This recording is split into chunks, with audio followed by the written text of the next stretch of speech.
bisa dibilang tuh semua season dalam kehidupan aku tuh ada aja gitu. Mungkin dari kecil, mungkin dari sekolah, mungkin sampai sekarang tuh menurut aku tuh ada aja yang bertubi-tubi. Kalau aku bisa bilang mundur, aku juga pengen mundur sebenarnya. Jadi waktu pas aku tahu papa mama sempat mau broken home, bahkan waktu pulang sekolah sempat akhirnya bukannya pulang ke rumah, tapi aku nginep di rumah temen. Aku ngerasa kayak ya hidup gue gimana gitu. Bingung lah pasti kan. Dengan kepergian aku tuh yang ngebuat orang tua malah jadi nggak pisah sebenarnya. Sampai sekarang ya puji syukur mereka masih bareng. Itu yang ngebuat aku juga mungkin jadi punya perspektif berbeda juga sama keluarga. Sebenarnya aku dulu sempet mengalami yang namanya ada sama my ex gitu. Bisa dibilang sih bukan KDRT ya, tapi kayak emotional abusive gitu. Dia tuh tipenya kalau marah tuh yang teriak, lempar barang. Cuman memang udah membahayakan lah. Aku baru ngeh kalau itu ternyata termasuk salah satu dalam yang namanya kekerasan dalam hubungan. Walaupun bukan fisik, tapi secara emosional kita di abuse. Secara mental aku kena banget. Bahkan itu yang ngebuat mental aku ternyata jadi kayak anxiety, anxious mulu, bingung, linglung, gak fungsional secara apapun gitu. Di tengah-tengah lagi nyetir sendiri tuh, pulang dari rumah dia gitu, abis berantem, abis diancem, aku sempat yang kayak apa gue tabrakin aja ini mobil ya, dia seneng kali ya gitu kayak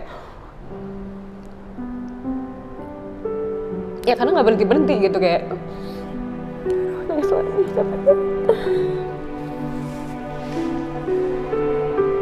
perlakuan dia tuh yang buat aku juga kayak nggak ada willingness untuk hidup gitu loh, ketekan banget hidup aku gitu kan.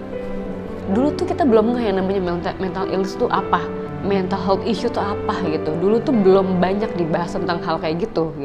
Jadi ya kalau kita ngomongin hal-hal kayak gitu harus dibawa ke professional health, ke psikolog, pasti kita ngerasa diri kita kayak, oh gue sakit, gue nggak butuh pertolongan, gue normal kok, gue nggak mau dianggap orang sakit, malu, tabu gitu kan. Thanks God, kakakku juga psikolog, jadi aku suka ngobrol banyak sama kakak juga tentang mental illness, tentang betapa pentingnya kita harus menjaga hati, pikiran kita, emosi kita gitu. Dari apapun yang kita lewatin, dan kalau trauma itu memang harus di-embrace, jangan dikubur, jangan ditutupin, jangan dibiarin. Alasan yang membuat akhirnya aku gak jadi mengakhiri hidup gitu ya. Karena di saat itu gak tahu kenapa tiba-tiba terbesit bahwa ada papa mama yang nungguin di rumah. Masa anaknya nggak pulang?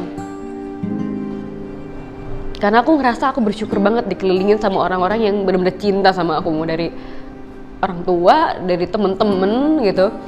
Itu yang ngebuat aku, memotivasi aku untuk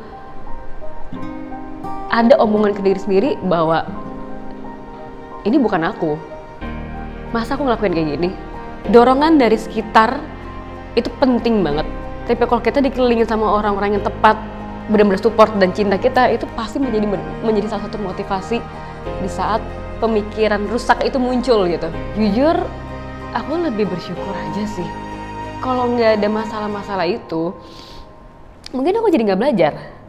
Karena hal-hal itu yang membuat aku akhirnya mungkin kalau dari masalah relationship gitu ya, aku lebih belajar untuk, oh gini loh, orang yang tepat tuh seperti ini loh. Mereka nggak bakal nyakitin kamu, nggak bakal do this, do that yang membahayakan kamu gitu. Karena gimana pun juga masalah mental, masalah emosional, dan apapun yang terjadi dalam diri kita itu adalah tanggung jawab kita.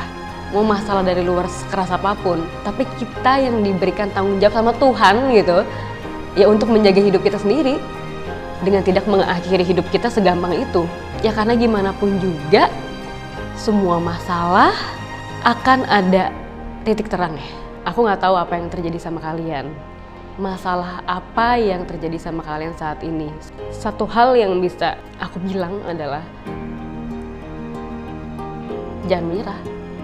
Karena kita nggak tahu ke depannya masalah itu akan membawa kita ke tempat mana, akan membawa kita jauh lebih baik lagi. Jadi tetap semangat, karena sehabis gelap pasti terbitlah terang.